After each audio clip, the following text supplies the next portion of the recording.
Hello and welcome to Leaders of Tomorrow, India's only daily television platform for small businesses. We bring you the right information to empower you, the SME entrepreneur. Tonight, we're talking about the online travel market, what some of the trends are for the domestic market, and also the role that technology plays. I'm in this exclusive conversation with Booking.com.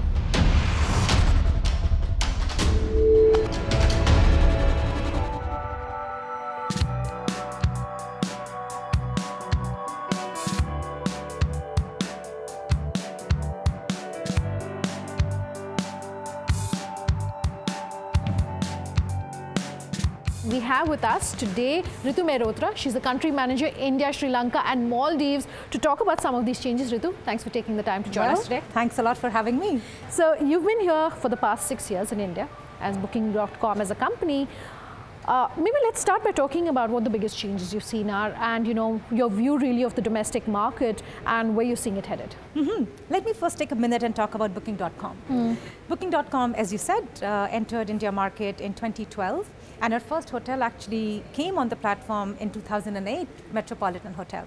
And since then, there has been no looking back. From what started as team of 4 people is now actually 70 people in 4 different offices, and we have today the largest and coolest accommodations to stay, which is upwards of 50. Including your offices. I must say it's a beautiful office that we are in today. Thank you very much. Thanks a lot.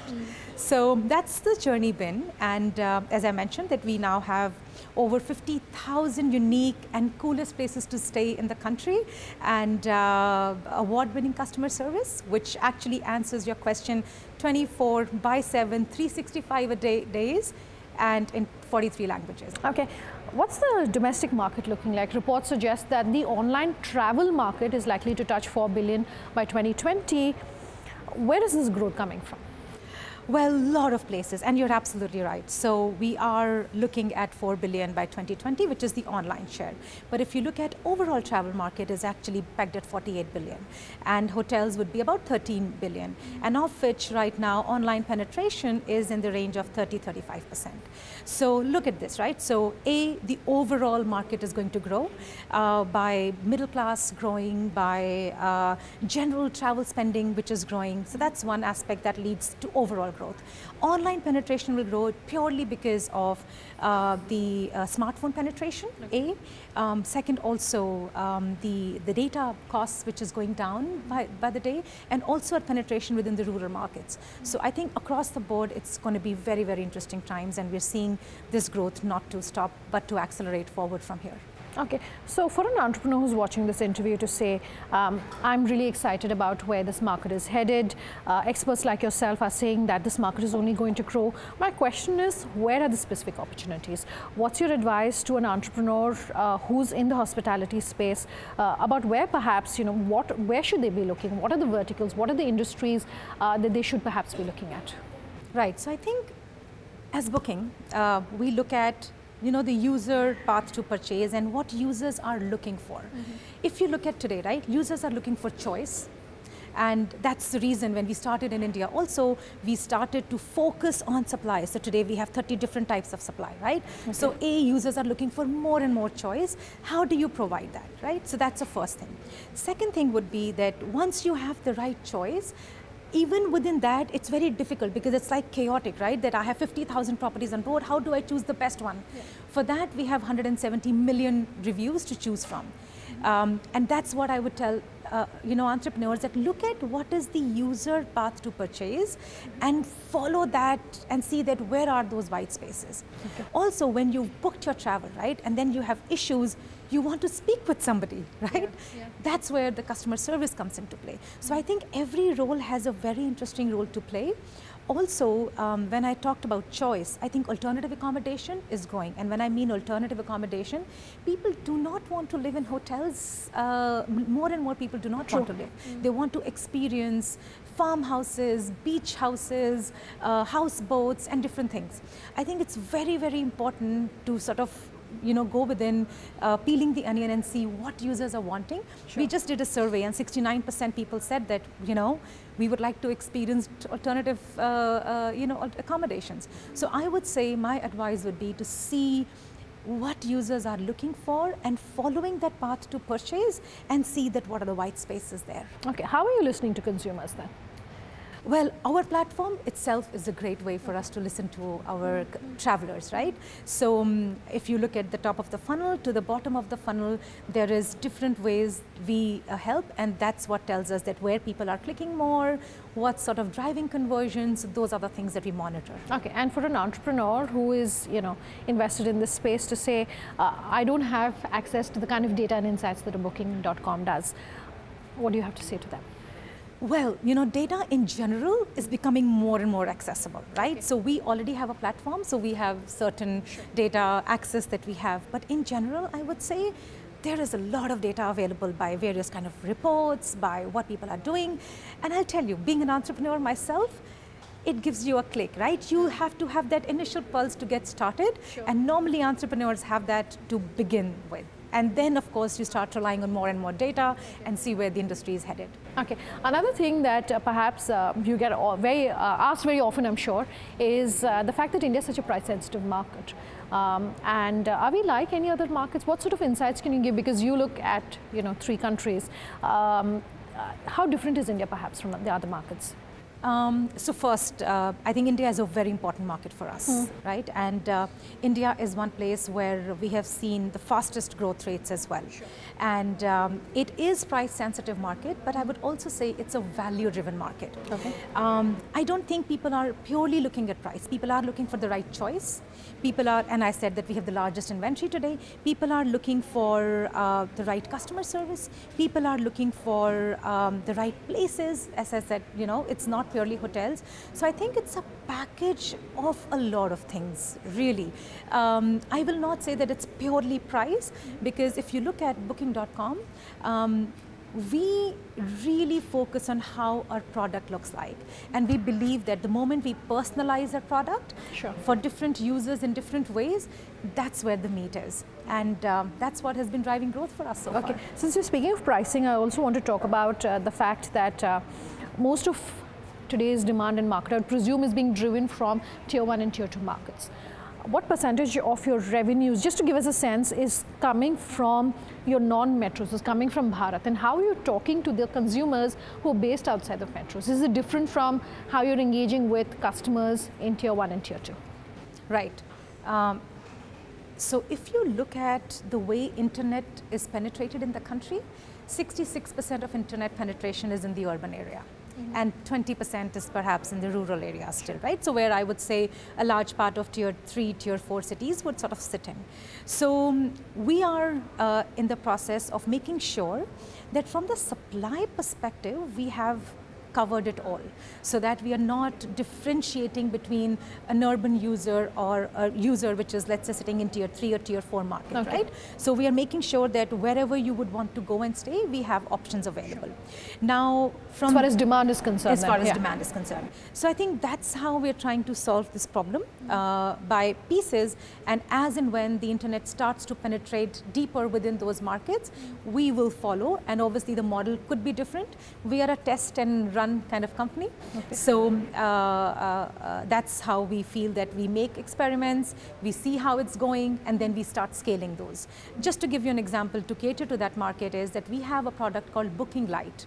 Booking Lite caters to the audience where the internet penetration is slow, but how do people sort of utilize the product? So that's one of the services that we have launched. We have customer service in Hindi, which is again to sort of say that those users can communicate in different languages. Of course, we have a long way to go, but we have started to make small steps towards it. Okay, so as far as your insights are concerned, you would say that the markets are pretty much similar, the demand is pretty much similar, or it's not? Or are they more price sort of sensitive and conscious? Again, so I will say it's a value that any part of, if you ask somebody, would you need less choice?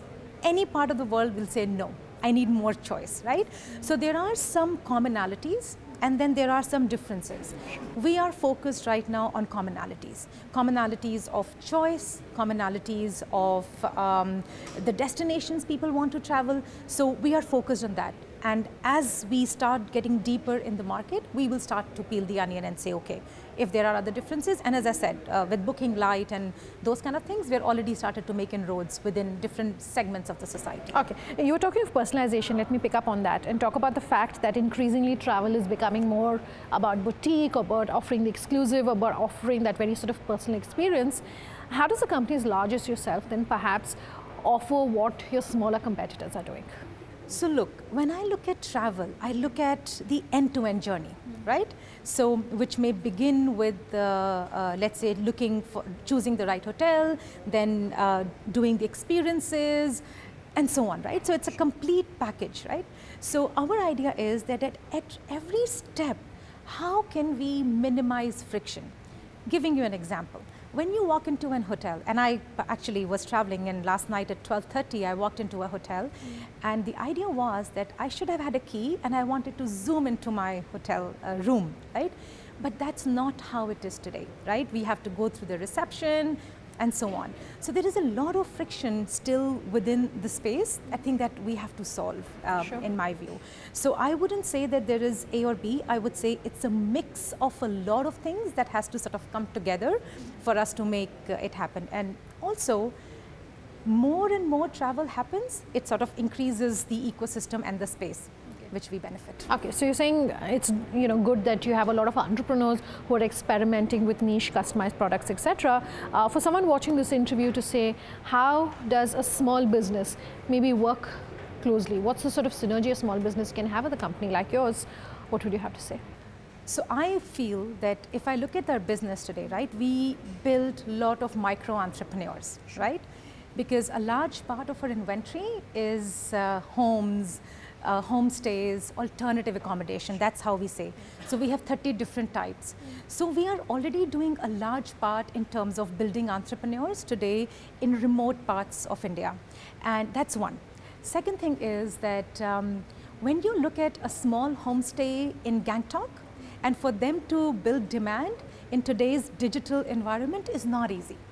That's other way we're actually working very closely with our partners in building demand. And Booking, by the way, is the most efficient marketing channel globally. Okay. So that's other way we're helping our partners.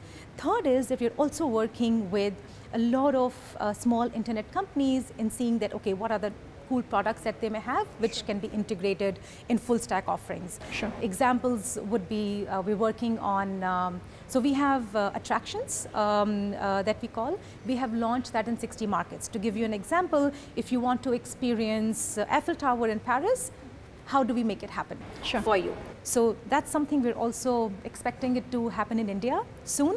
So I think that will boost, entrepreneurship as well.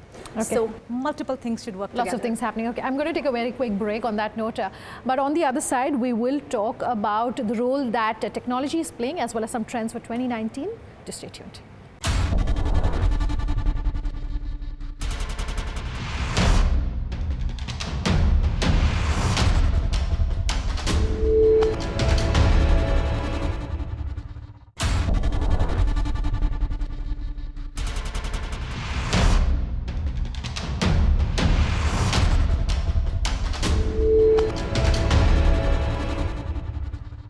Welcome back. You're with us here on Leaders of Tomorrow, and tonight we're getting a deep dive into the online travel market, and I'm in conversation with Booking.com. Ritu, just before we hit the break, you were talking about how excited you are about the Indian market, and I want to talk about the role of innovation. This clearly is a booming market, given the number of Indians who are now increasingly traveling. So my question is really in terms of what you're doing differently for the Indian market. I do know, for instance, one of the things that you did was, pay at the hotel, and that seemed to have worked really well for you. But for someone watching this interview to say, where are those opportunities? Where, what can I do? How should I be looking at innovation in this market? What would you have to say? Look, I think every company has a very unique take on how do you build value, right? And as you rightly pointed out, that Booking.com, when we entered the market, we figured that it's a value-driven market, and travelers will really appreciate pay now versus pay later. Like if I have to travel in 30 days from today, why should I pay today? So that really worked well. So I would say that most companies that have been successful, they have always had one overarching goal coupled by 2 or 3 things that you need to follow. And in Booking's case, I can tell you that one, we wanted to empower people to explore the world. That's why we wanted to make sure that how do we make it easy. Second was how do we give them more choice, and so on. So I would say that that's one thing you have to keep in mind, that what is that one problem that you're solving, and then everything sort of revolves around that as secondary and third. Okay, so one crucial bit for you, of course, is the people that you are employing in-house, the people who are engaging with the customers that you have. How different or difficult has it been working with a team that's so young? What advice do you have for entrepreneurs watching this interview about engaging with millennials? Like you said, for instance, we have this very interesting office that we're shooting at today, and that becomes, part of engaging with your employees as well. Absolutely. So it's a myth that the millennials, they like to only have fun. Actually, I have seen it otherwise. If you give them extremely engaging tasks to do, nothing gives them a better kick than that.